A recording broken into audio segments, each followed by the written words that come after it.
આજના 21મી સદીના ડિજિટલ યુગમાં પણ શું કુદરતના સંકેતો સાચા પડે છે?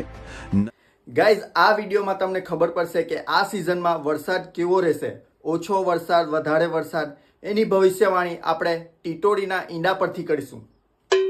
તમને લાગેલું હશે કે 2026માં આપણે વિજ્ઞાનનું કોઈ યંત્ર યુઝ કરીને કે સાયન્સનું એક નવું ગેજેટ યુઝ કરીને વેધરનું અનુમાન લગાવશું, પણ આપણે આ સિઝનમાં વરસાદનું પ્રેડિક્શન કરવાના છે ટીટોડીના ઈંડા પરથી.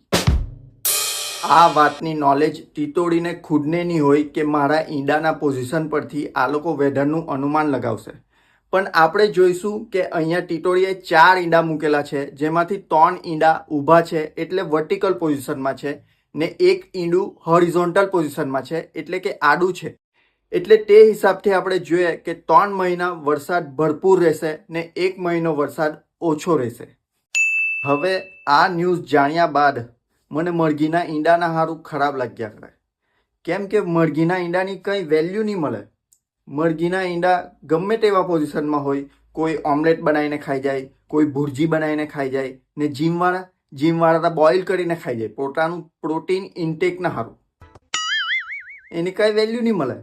પણ ટીટોડીના ઈંડા એની વેલ્યુ છે, કેમ કે એની પોઝિશનના હિસાબથી આડા છે કે ઊભા છે એ પોઝિશનના હિસાબથી આપણને વેધરની જાણકારી મળે. એની વેલ્યુ કહેવાય, આ ઈંડાની વેલ્યુ કહેવાય. ચાલ, વરસાદ હવે કેટલો બી પડે પણ જલ્દી ચાલુ થાય તો સારું છે, બહુ ગરમી લાગ્યા કરે.